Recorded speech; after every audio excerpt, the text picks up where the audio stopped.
Welcome to Mediation, the New Possibilities Hour. Today is July 9th, 2020. Our topic is cross-cultural negotiations as we see it. And we have two wonderful guests to speak to us today. Two past presidents of the National Asian Pacific American Bar Association.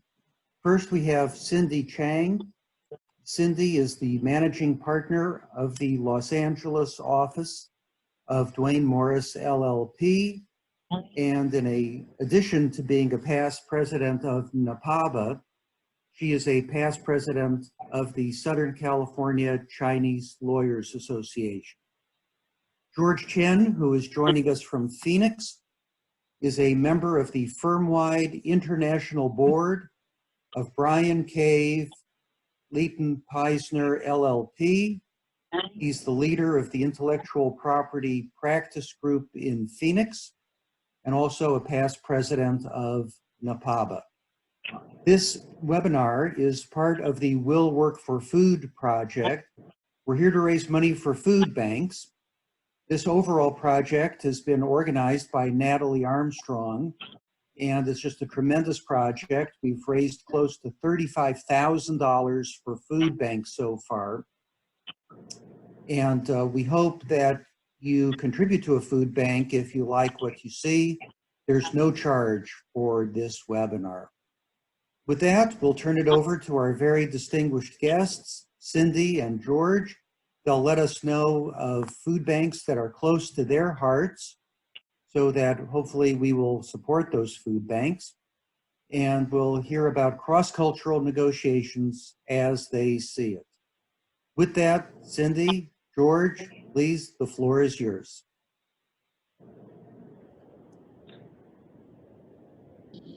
Hi, everyone. I guess I'll start. My name is George Chen. I'm speaking to you from Phoenix, Arizona. And excuse me, Jeff, Natalie, thank you for that introduction. We appreciate everyone who's attending today, and we look forward to speaking with you. With respect to food banks, my food bank recommendation here for those who are looking for an opportunity to donate is a food bank that's located here and services the Phoenix metropolitan area. It's called St. Mary's Food Bank. St. Mary's Food Bank, their website is firstfoodbank.org. firstfoodbank.org. They have a lot of very interactive programs for children, and they have been around in the Phoenix area for several decades, and they do a fantastic job within our community. So if you're looking for somewhere to donate, St. Mary's Food Bank at firstfoodbank.org. Cyndie? Cyndie, I think you're on mute. Oh, thank you. Hi, everyone. Glad to have NAPABA sponsor this and also speak to Jeff Kitchaven's group. And I know that we have a very diverse group of people on this call. I recommend that everyone donate to the local food bank that's, special to their heart. For me, we have one next to my LA office, the Salvation Army, but please, thank you for participating. I'm happy to be on this call. And if you can, we encourage you to donate to the food bank that's special to your heart. All right, great. Thanks, Cyndie. One sort of administrative thing we'd like to just let everyone know, although Cyndie and I have some prepared remarks here, we recognize that many of you probably have some questions. And so feel free to ask those questions during the presentation. We will have an opportunity formally at the end for discussion, but more than likely it will probably be more informative, more useful for you if we have more of a conversation as opposed to just a lecture. So if you have questions, feel free to ask those questions at any time. You can use the chat feature, I think, and Natalie, I think, is going to be moderating the questions. She's monitoring the chat questions that you submit. And when you do submit something, she will just interrupt us, or perhaps Jeff will. Somebody will interrupt us and ask the question, and we'll just answer it at that time. Otherwise, as we said, there will be some time structurally, formally at the end of our prepared remarks. So with that, we look forward to having this discussion with you. So with that, let me turn it over to Cyndie. So this is how we thought we'd lay out the rest of this program. So with this diverse group, we have some people who are from NAPABA and some people who come from the mediation background and who are in Jeff's network. And you know, we thought that maybe we take the first part of this segment to just really talk about Asian American issues, as George and I are past NAPABA president, talk about generally understanding, you know, you want to call it like, you know, Asian American perspective and cultural issues that are important to us. And then the second part, we really thought, you know, how do you leverage that in negotiations? Is there any particular tools, if at all, when you approach what we call, quote, you know, cross-cultural negotiations? So we could talk about anecdotes, we could talk about ideas and strategies when you're in the context of negotiations. And negotiations can be in anything. It could be in, you know, a discussion with you and your spouse, or it could be in mediation or some other ADR setting, or, you know, in the boardroom. So with that, let's just, you know, set this up, George, and I'll kick it to you. Okay, very good. So basically, one thing that we'll mention for Cyndie and I, as Jeff had explained, we are past presidents of NAPABA. For those who might not be familiar with NAPABA, it is a voluntary bar association, a voluntary organization for lawyers, a national voluntary organization for lawyers that focuses on legal issues that are relevant to the Asian community, the APA community. And the organization NAPABA has, you know, represents the interests of over 50,000 Asian Pacific American lawyers and judges across the country. And the Bar Association has over 70 affiliates, state and local affiliates, that comprise its membership and therefore represent those over 50,000 lawyers and judges across the country. And one quick thing, just so that, just to sort of give everyone a baseline, there are many different phrases that are used to describe the Asian community within this country. Some people refer to it as Asian American. Some people refer to it as Asian Pacific American. And other people refer to it as Asian Pacific Islander. And I thought it would be helpful just to explain a little bit of the differences between those terms, because some people within the Asian community in general do see a difference between that. So Asian American, some people use that as sort of a pan-Asian term to cover all countries and cultures within Asia. Other people see it more narrowly. Other people will see it as more traditional, what I'll call Eastern Asian, which would be, for example, China, Japan, North and South Korea, and so on, and would not include the other countries and other cultures within Asia. The term Asian Pacific American is intended to cover the traditional, let's say, Asian, more narrow description of Asian, as well as Pacific Islanders. And Pacific Islanders would include countries that would basically be sort of between the continent of Asia and Australia.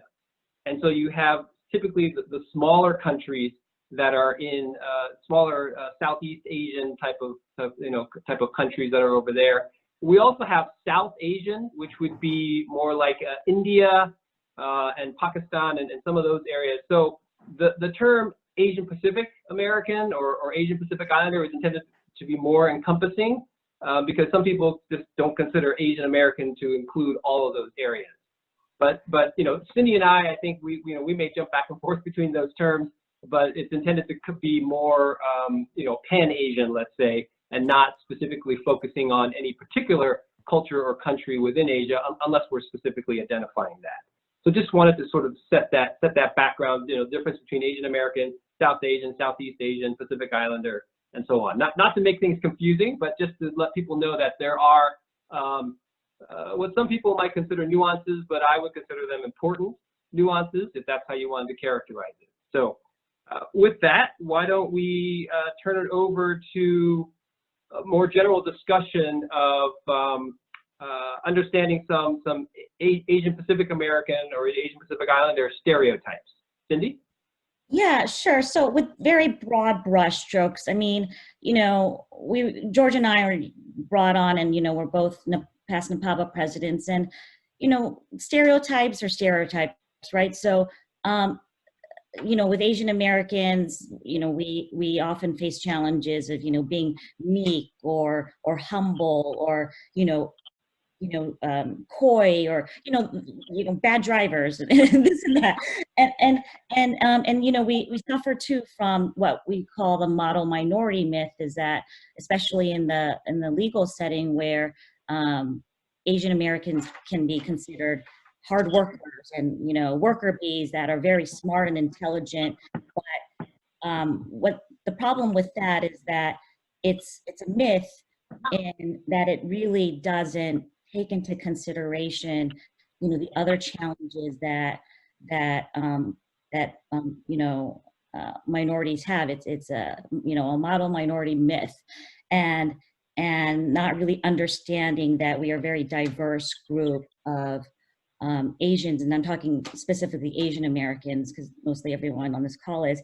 And so, you know, in the legal profession, especially for me in the law firm setting, I see that how that plays out is when one is, for example, advancing in from associate to partner and stuff, you often see that Asian Americans suffer from, you know, being relied on to be the good worker bees, but when it comes to promotion and becoming a partner and being relied on for a book of business, or being a lead on a case, or being the ones that they're going to take to introduce to clients, the challenges occur at that point in time in the promotion level. And so you see numbers of larger amounts of Asian Americans in associate ranks, and then seeing them drop off in numbers as you go higher in seniority to partner level rank. So I only bring that up because we are all mostly in the legal profession, and thought that you know, we could talk about some of that and how that might play out. But in the greater community, I did want to just give like a quick you know, summary about just, you know, Asian Americans in general. Right now, you know, in the times, there's we're dealing with COVID, and we're you know, this virus that we're having. There are references as if as the Chinese virus, Kung flu, or the Wuhan virus. And I know that has come from, you know, the top levels of our government, and there's been some retraction of that, but it still continues. And you know, let's talk a little bit about, you know, the brief history of, briefly about, you know, some of the historic racism that has occurred against Asian Americans. And, you know, constantly we as Asian Americans, you know, are dealt with as the perpetual foreigner. And regardless of, like, for example, myself, my family's been here for over 5 generations, continuing to have comments about, you know, go home to your, you know, country, when, you know, the only country I've been in is in the United States. And, you know, some of these things that are going on today, where we're really talking about racism, gives us reminders of our Asian American history, going back from, you know, the Chinese Exclusion Act in the 1800s, when the entire national group was blocked from immigrating to our country. And we have, for example, xenophobia after 9/11, when there was, you know, hatred against Muslims or South Asians. And you know, let's not forget about during World War II, when we rounded up the Nazis, 120,000 of them, and incarcerated them in internment camps because of their Japanese ancestry. So, you know, there's a lot of history, and I think back to the 1980s, when there were, you know, like Japanese auto groups were doing very well, and there were incidents that, one of them being the Vincent Chin incident.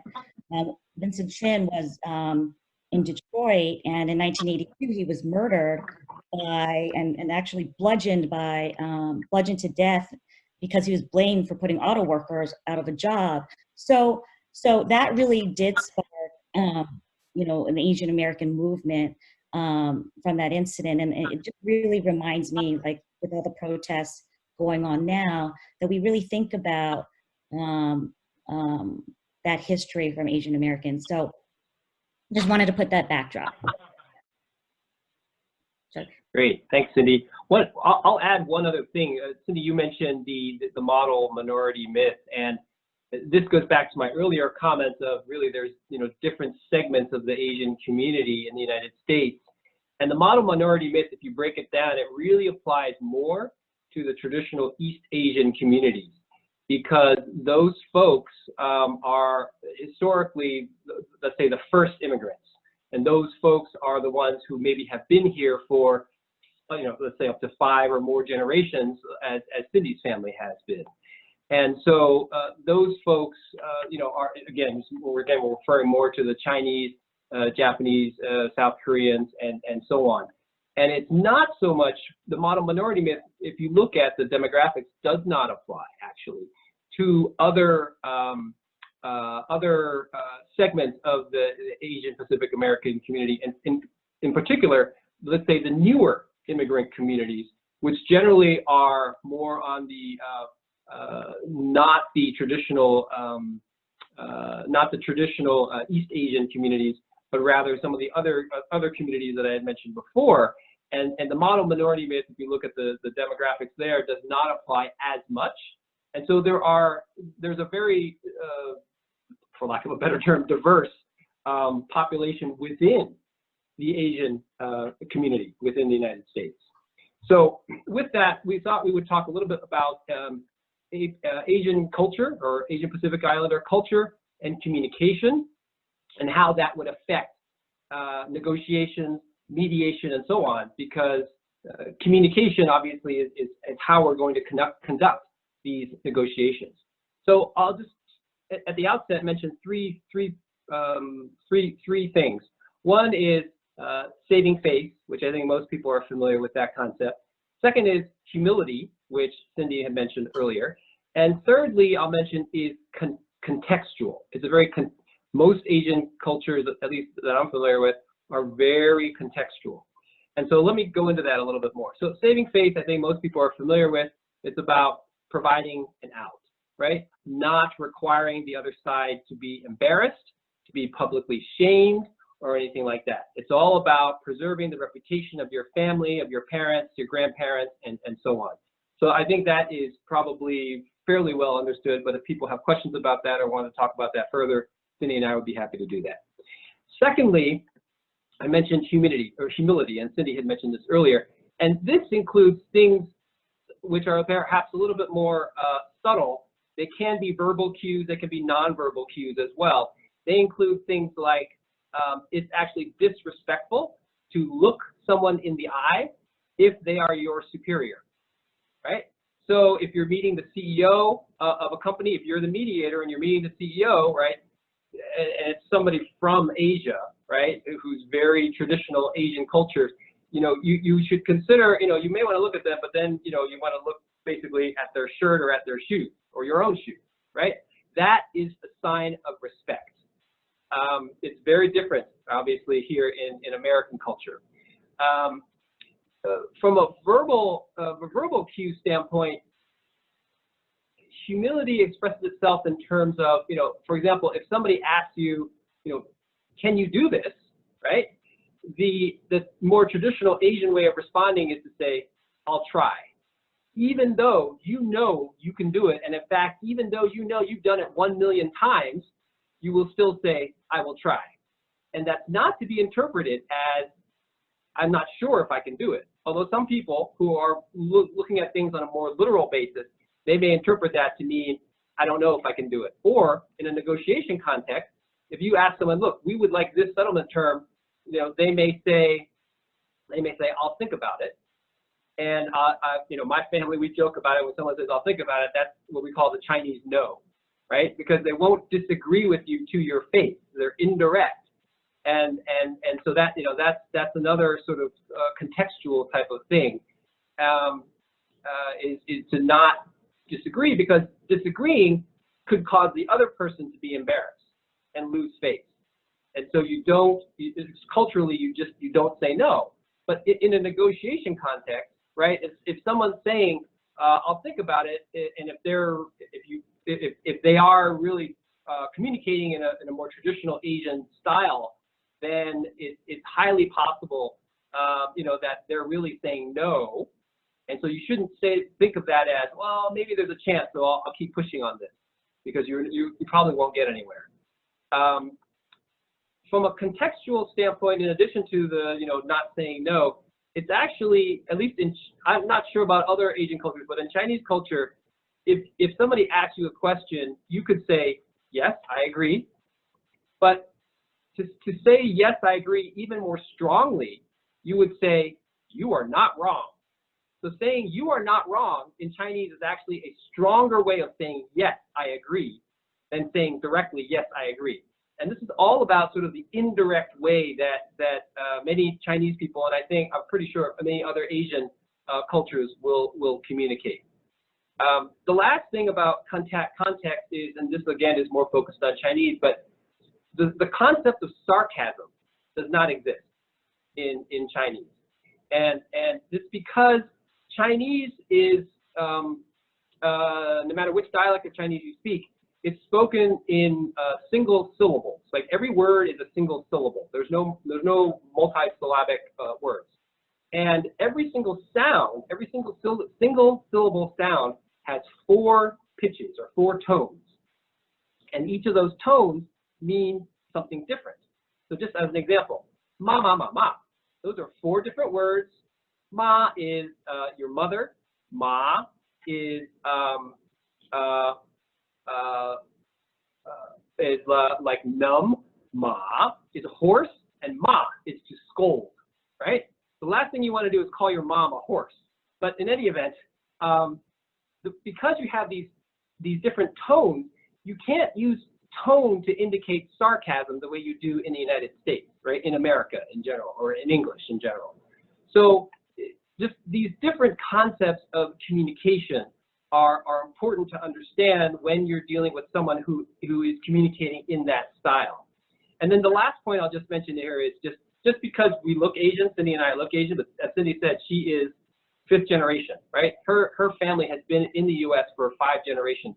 My family has been in this country for only 3 generations. I'm 2nd generation. My parents immigrated over here in the United States. I was born here, and my children were born here.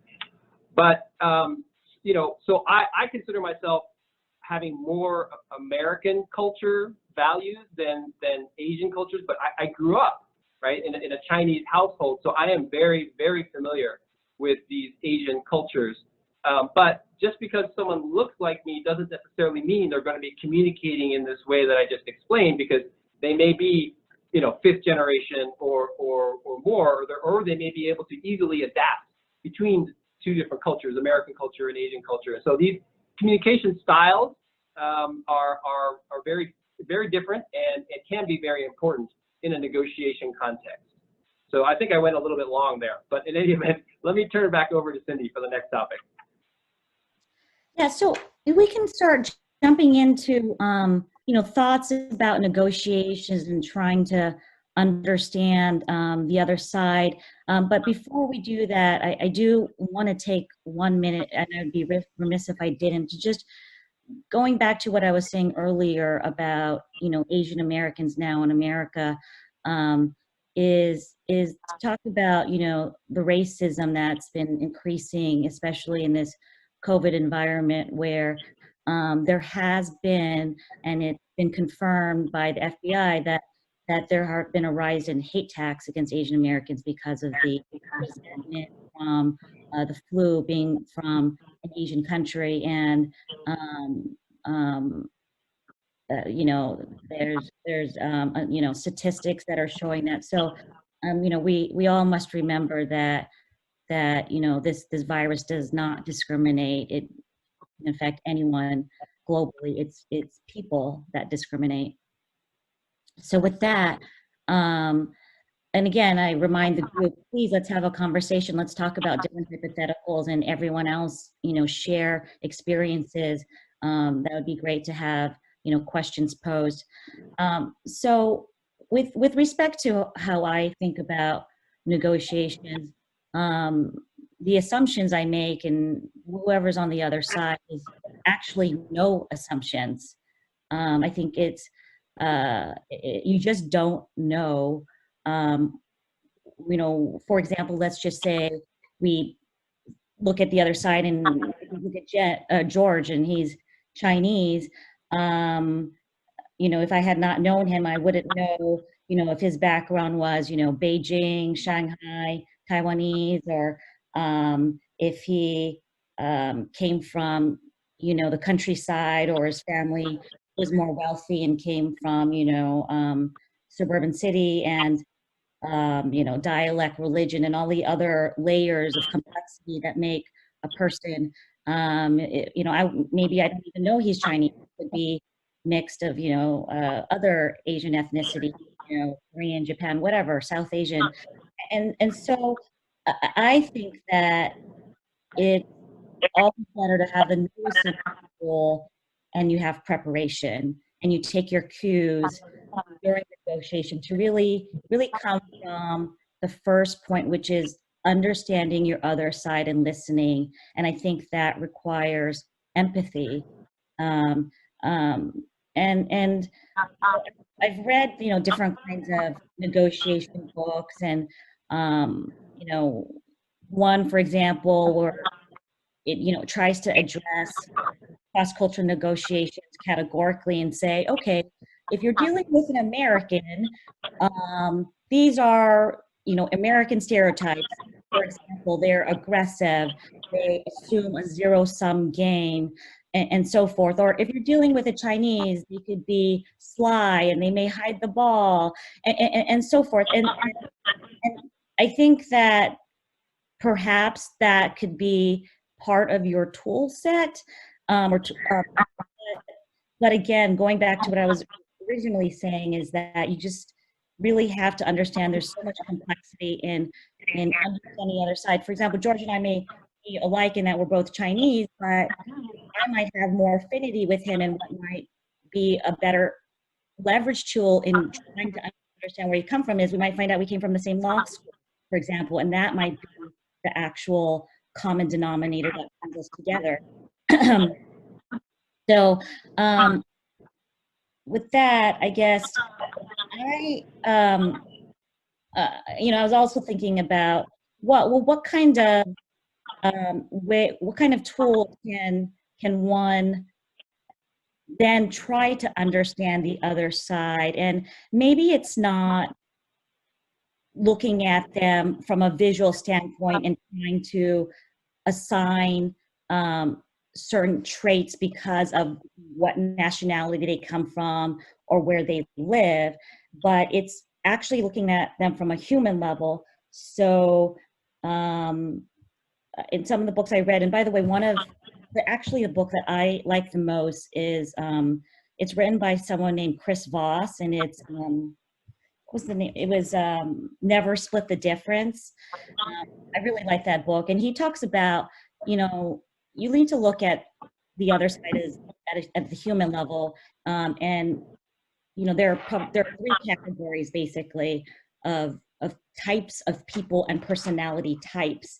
So one is the fight type, aggressive and I want to kill you kind of, assumption. The second is the flight type, someone who tends to escape and want to retreat. And the third is the more gregarious, accommodating type. And obviously people can have combinations of a mixture of either. And that might be a way to look at the other side and look at them from personality types. So George and I were talking about, okay, let's talk about situations of, if your adversary is, diverse or Asian American, or when your neutral is diverse or American, or when your client is Asian American are diverse, and you know, what have we learned from that, and what can we share? So let me see. So maybe I can. Sorry, did someone have a question? Yes, there is a question.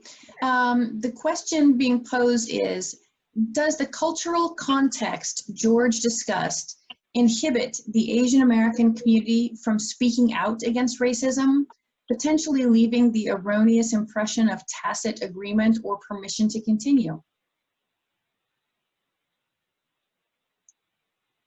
I guess I'll respond first. Cyndie, you may have some other thoughts as well. I think culturally it does. And part of this is, I think if you look at many of the Asian cultures and sort of look at what environment those people are living in within Asia, many of the governments over in these Asian countries, there are certainly exceptions, but many of the governments, including China, are very, they have a lot of control, let's say. Some might consider them to be very heavy-handed in how they rule the country. And so because of that, many people in these Asian countries will grow up sort of trying to just stay low, right?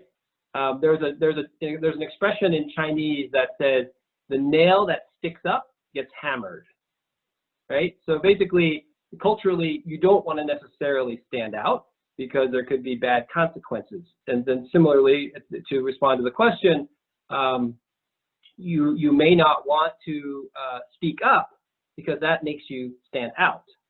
And so, that's also part of the humility sort of culture. And again, that's very, very different within the U.S. And so I think there have been, there is a change now as we have more, let's say, as Asian Pacific Islanders are living in the U.S. for more and more generations, they just become, let's say, more American. They're embracing more American values and are speaking up more so. I'll say that I think the Asian American community has, from that perspective, has benefited from the African American or Black community within the United States. The Vincent Chin incident in the 1980s up in Detroit that Cyndie had mentioned, the Chinese person who was assumed to be Japanese and was bludgeoned to death for supposedly putting all the American auto workers out of jobs. That situation, at least as far as I'm aware, was one of the first where the African American community basically assisted and stood up for the Asian American community with protests, because the people, the two individuals who had bludgeoned to death Mr. Chen were not convicted.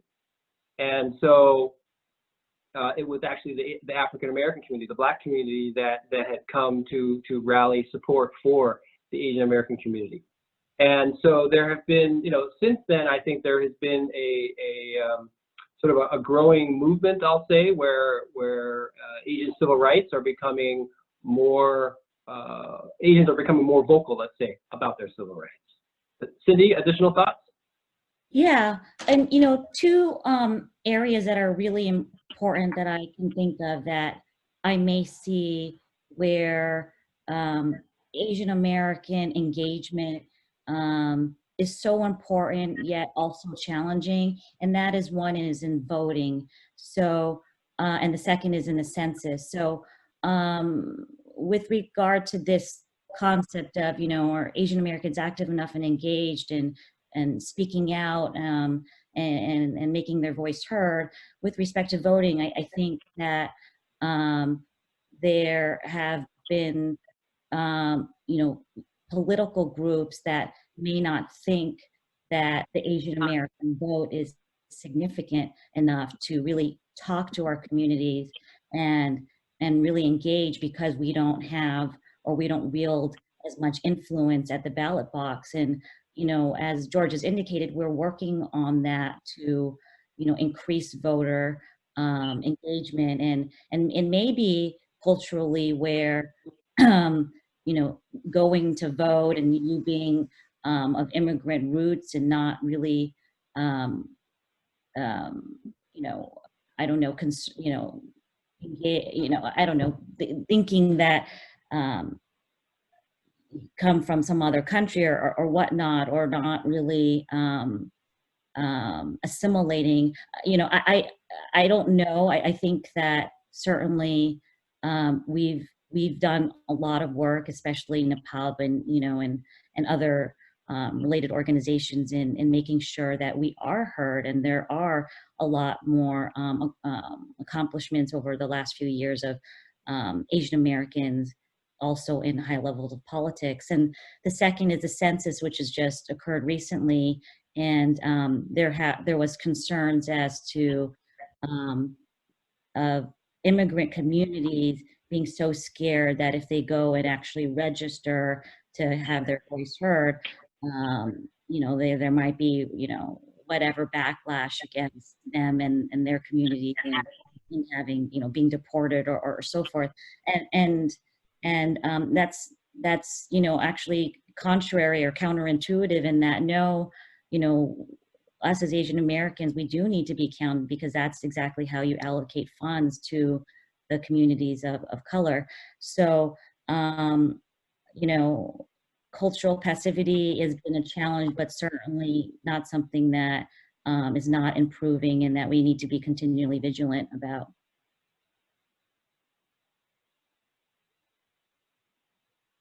Okay. All right, great. Hopefully that answers the question, and if there's follow-up with that, please certainly let us know. But Cyndie, did you want to go back to what you were talking about previously? Yeah, we were just going to talk about different, situations. I have some clients that are, Asian American, and I have some clients that are, Asia, and certainly I've, learned. Obviously there's the very obvious differences of language differences and so forth. I find that respect is actually the best tool that I've found, that learning and understanding the other side. Often I personally listen more than I talk, and I think that really does break down barriers in terms of letting the other side be heard. But when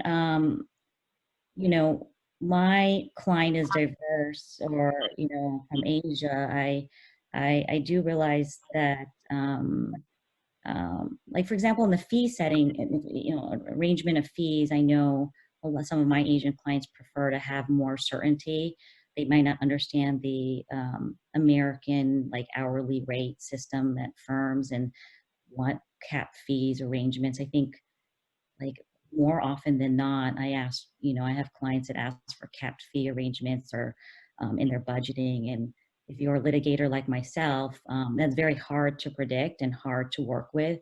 But having Asian clients and having Asian offices, we try to really understand those cultural needs and try to work out alternative fees. Let's see, when George, when do you have any thoughts on that with your clients being Asian American?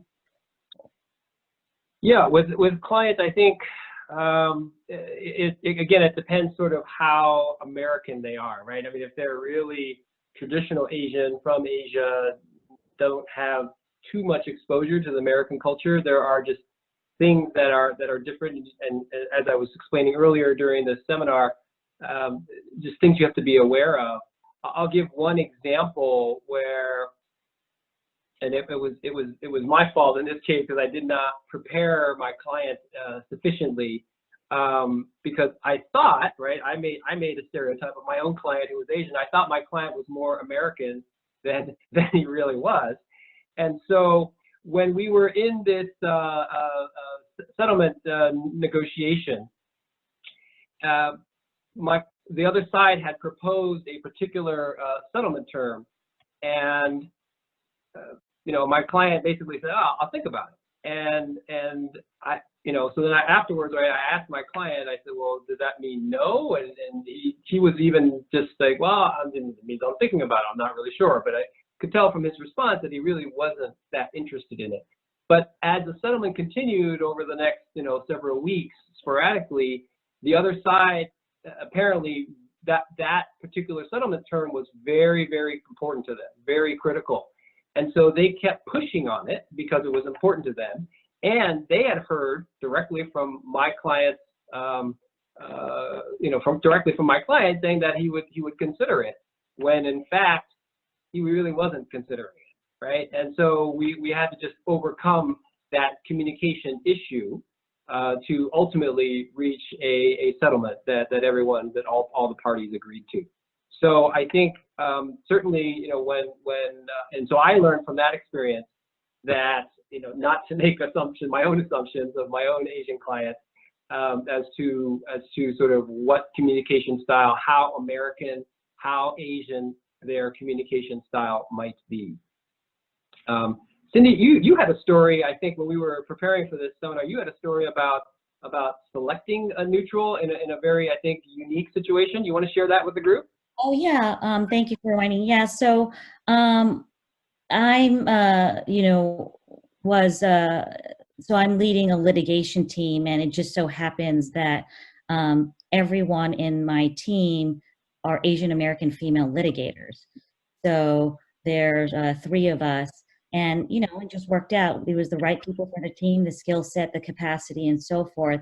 And it's in arbitration, and we, lots of times, on the law firm front, we're trying to make teams more diverse. And in this case, we had a very diverse team, and we brought it up as a group and said, is this going to help us or hinder us in the best services for our clients, because we're all Asian American females, and how will that affect any impressions that we have with our neutral?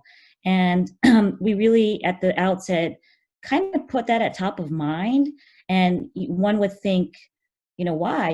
This is the people that have the right substantive skill set.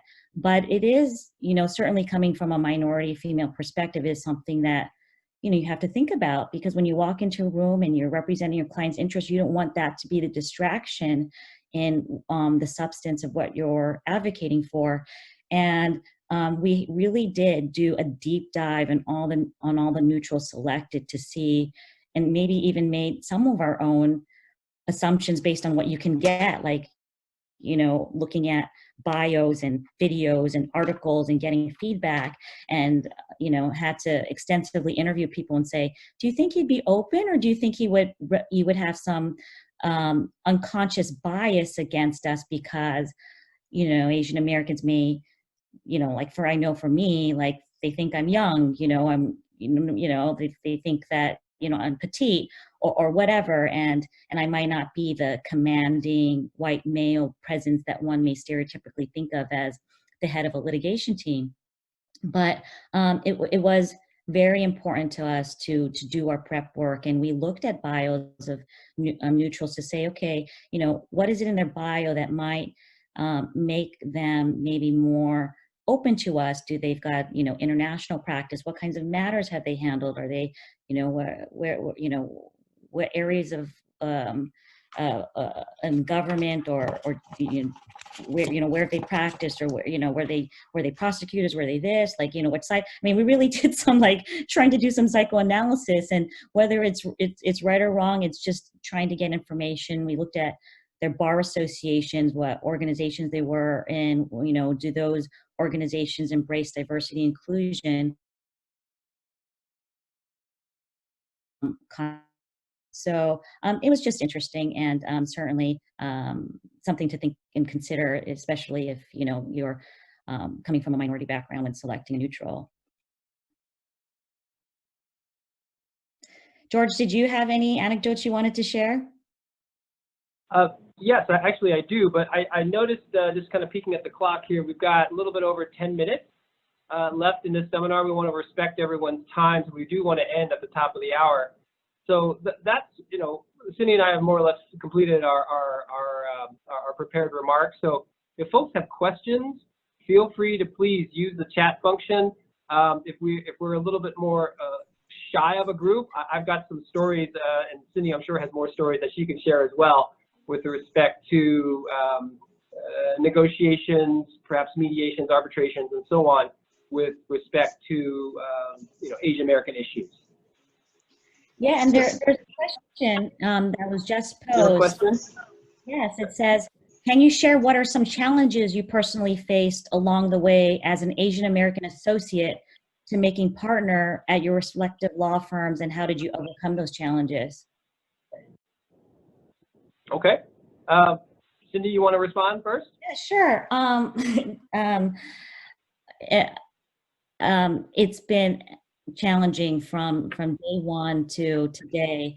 And I continue to say that as an Asian American female, and it's why I continue to advocate on behalf of Asian American women in the law. I just felt that, you know, despite my success, I continue to, from day one, try to overcome cultural stereotypes. So I shared the story with some of my NAPABA colleagues, but even when I was a first-year associate, I almost left the practice of law because I was at a small firm. I was the only Asian American female. I was a cog in the wheel, and definitely worked hard.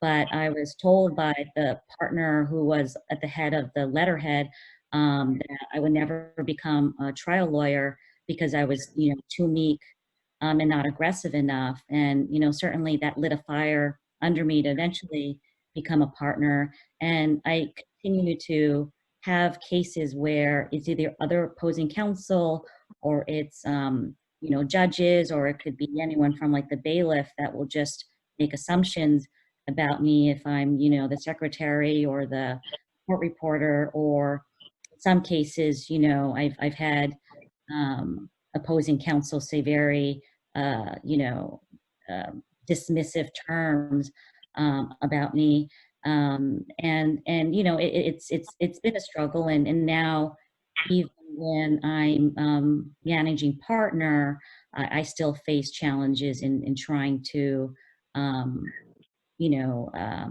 have my voice heard on.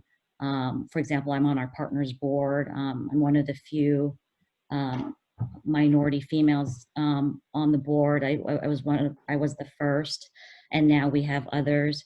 And it's intimidating in that you're one of just a handful, or if not the only, in a group of predominantly white and male settings, and you sometimes question whether, you know, am I a token here, or am I really heard?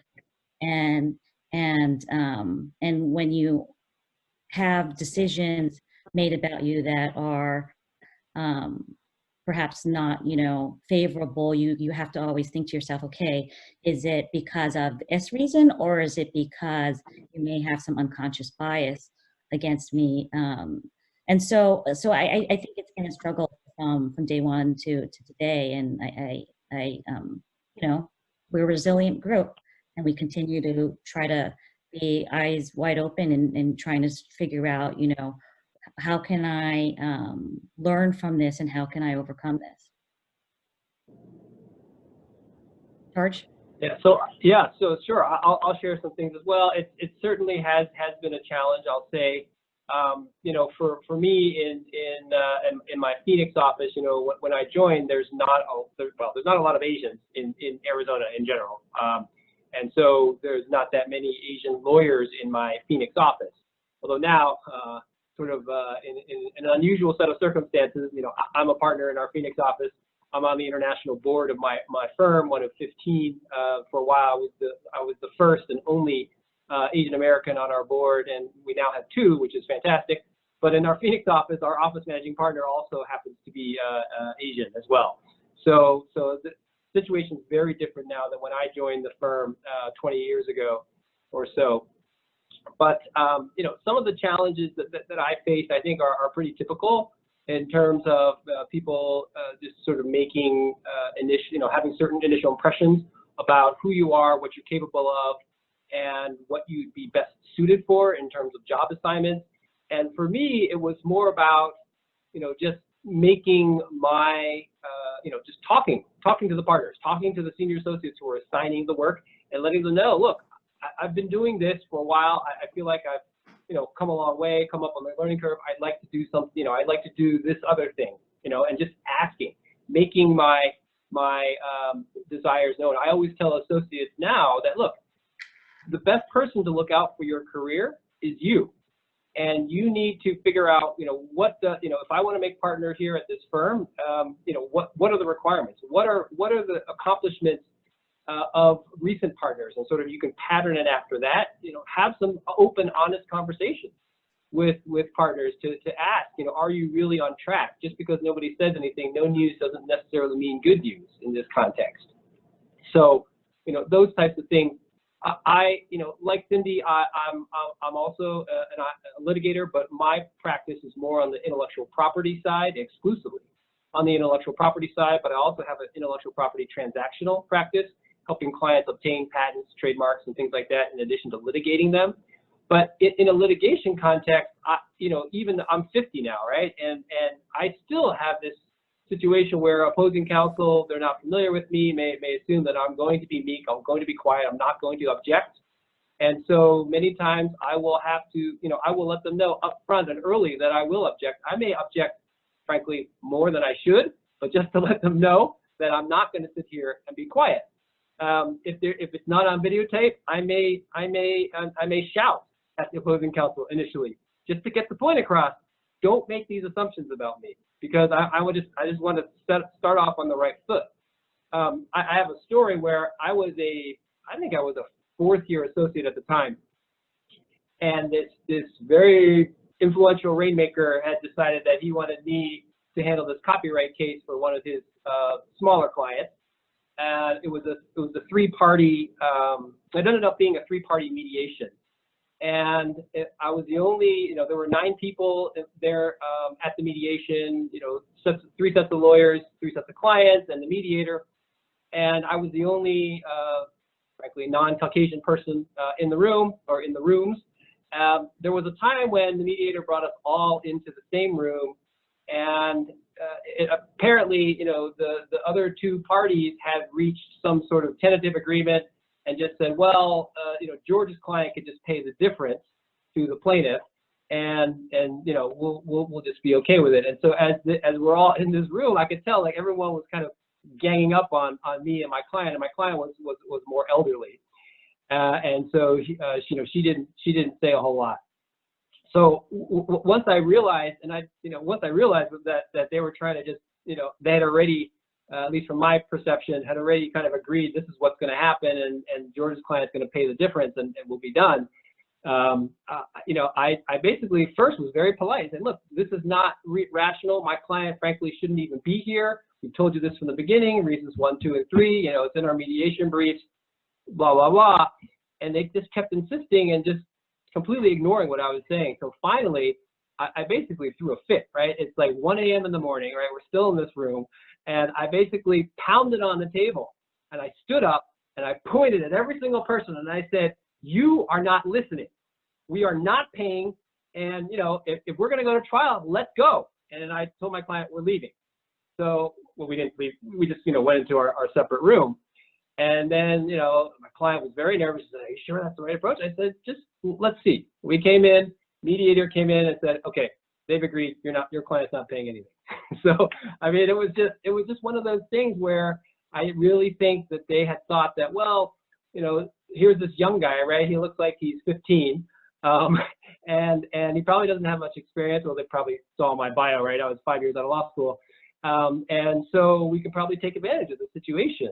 And because I'm Asian and so on and so forth, and there's just times when you have to, at least in my experience, just do the complete opposite and maybe go a little overboard to make sure that the other side doesn't miss the point.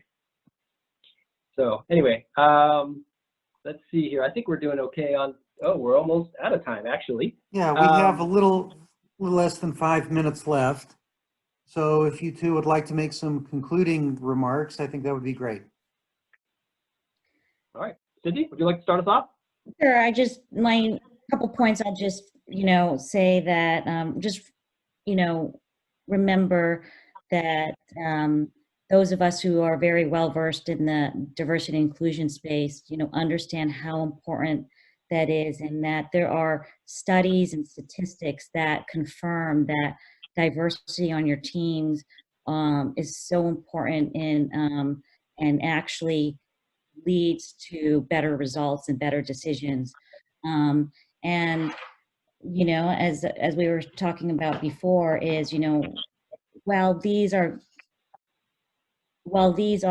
important, while we live our life experiences and we deal with different kinds of situations, and we understand Asian American backgrounds and the diaspora and cultural difference and so forth. We always do need to understand you can't assume something on the other side, but you do have this large tool set to inform your ultimate assessment of who you're dealing with.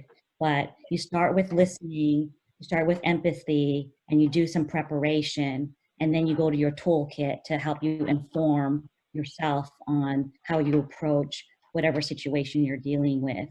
And if you've got Asian American colleagues and you're in the pandemic, please check in on them.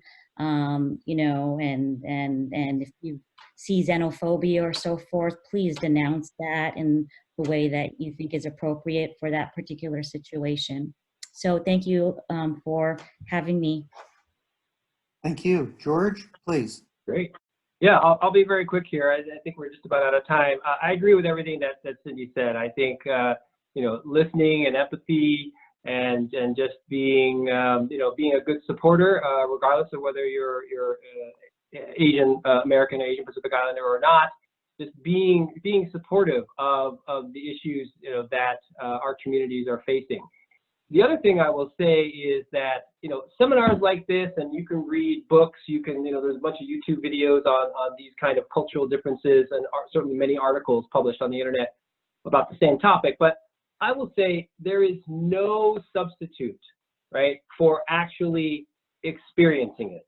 There is no substitute, and just reading about it, hearing about it is good, but there's no substitute for actually experiencing it. And so I would encourage those of you who are attending this seminar who maybe don't have much experience with people of Asian or Asian Pacific Islander descent to go and experience it. Whether that's once this pandemic is over, taking someone out to lunch and just finding out about their experiences. What was it like growing up? And I think that will give you a much better appreciation for how to communicate and how Asians who are more Asian than American would be communicating as well. So I would encourage you to go out and experience that as well.